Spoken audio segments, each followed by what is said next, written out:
Hey, I'm Anthony on Life, and in this video I'm going to be reviewing the Pioneer Mini Ductless Split that you see behind me. This is a long-term review. I've had this mini split installed since July 2020, so we've had it for about 8 months, and here in New Hampshire in July and August it can get up to about 100 degrees or more with a lot of humidity, and in the wintertime we have had some sub-zero days. So at this point we have used this mini split in extreme heat and extreme cold. So I'm going to talk about the cost, the installation, how efficient it is, how well it works in both heating and cooling situations, and overall my impressions of the unit. Because the Mitsubishi and Fujitsu mini ductless split systems, which are kind of the industry standard, are about 2 to 3 times more expensive than this Pioneer unit. You can get these units, depending on the specs, for under $1,000, which is a great price, but obviously not really worth spending if the unit doesn't work well or if it's just gonna conk out after a few months of use. So the question is it worth buying the cheaper unit, or should you buy once and cry once with the more expensive Mitsubishis? So the specs on this particular mini split are, it is a 21.5 SEER rated for cooling, and the SEER rating is basically how efficient a cooling unit works. Anything over 20 is considered very efficient, and it is a 12,000 BTU unit, or 1 ton in the HVAC language, and it is cooling and heating a 450 square foot bedroom, our master bedroom. So it is cooling and heating a very large room. And in the summertime, this room gets extremely hot because the way the house is positioned, the sun rises in the front right corner of the house and goes up over the house and is just pointing straight down at this room all day, and even as the sun sets it's still facing this room. So this room is getting a ton of direct sunlight and it gets extremely hot in this bedroom.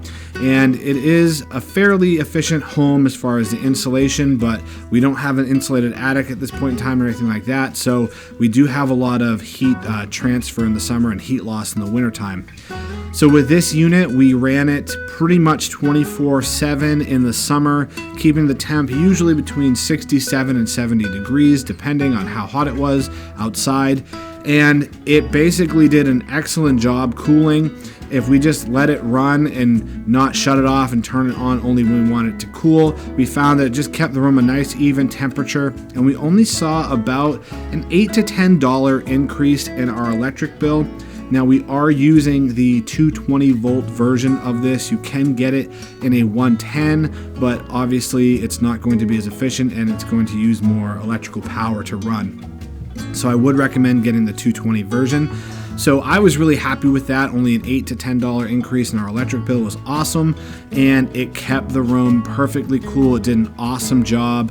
If we did, for whatever reason, shut it off, if we were going away for a long weekend, and we came back and turned it back on, it really could cool the room in about 30 to 40 minutes, which is really impressive considering that this is such a large room, and because it is in the sun all day, it gets extremely hot. So let's now talk about the heating, and this is not our primary source of heat in this bedroom. This home does have forced hot air, burning oil, and we do not have multiple zones for our thermostat. So the main thermostat's on the first floor, this bedroom's on the second floor. So what we found very useful was keeping the temperature of our thermostat a little bit lower at night, and then using this unit to add a little bit of extra heat. So we weren't heating the whole house just to heat the bedroom. We could turn the heat down in our home and just run this at nighttime to get a little bit more warmth on those cold winter nights. With that said, we actually did run out of oil last week, and we have an extremely steep driveway, very difficult to get up, and it had snowed and the oil truck was not able to do a delivery, so we did run out. And I did crank this thing as high as it would go to try to get some heat into this room because it was about only 55 degrees in the house. And I will say I was pretty underwhelmed with this as far as heating is concerned. So I would not recommend using one of these as a primary heat source unless the room was smaller. or if you got a much bigger BTU unit, more powerful unit. Like I said, this is a 12,000. I think Pioneer makes up to a 30 or 40,000 BTU. So if you were using it as a primary heat source, I would say you probably would want a more powerful unit. And these are rated for down to -10 degrees. So if it's -10 degrees outside, it will still produce heat, but it is extremely inefficient the colder it gets. So I found anything below 15 degrees, this thing really isn't adding a whole lot without doing a ton of work to get there. It just does not put out the same amount of heat. So for cooling, I am extremely impressed with this, but for heating, I definitely would not have it as my primary heat source unless it was a much smaller room or you got a much more powerful unit. As far as the installation is concerned, pretty standard as far as mini splits go. I did have a friend help me put this in that does HVAC. We did have a professional electrician come in and wire it for 220 volts. If you are comfortable doing electric, you can do it on your own, but most states are probably going to legally require a licensed electrician to do it, and in our state we did have to have a 220 emergency shutoff switch right at the unit, so we did bring in a professional to do that. It was pretty inexpensive, about $150, $200 to have the electrician do that. On our unit, you can actually see that there is some duct tape covering the digital display. The LED on this thing is super bright, and at first I didn't realize that you could actually turn the LED off. The remote that comes with it only has a few buttons, but the panel does slide open and reveals more buttons. So I didn't realize it was an option to shut the LED off, so I just covered it with some tape, and now that it's on there, I kind of just leave it. But these things are really quiet. I haven't noticed any buzzing or really obnoxious humming coming from it. It hasn't disturbed my sleep at all when it's running.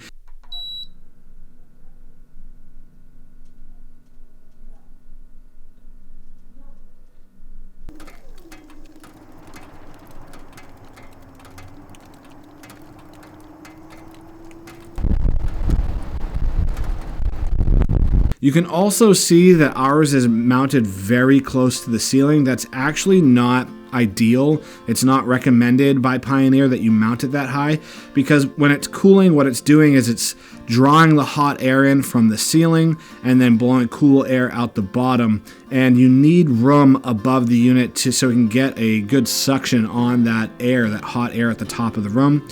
But our room is kind of oddly shaped with these angled walls, and there was no other good place to put this unit, so we had to put it about 3 inches away from the top of the ceiling and the wall there.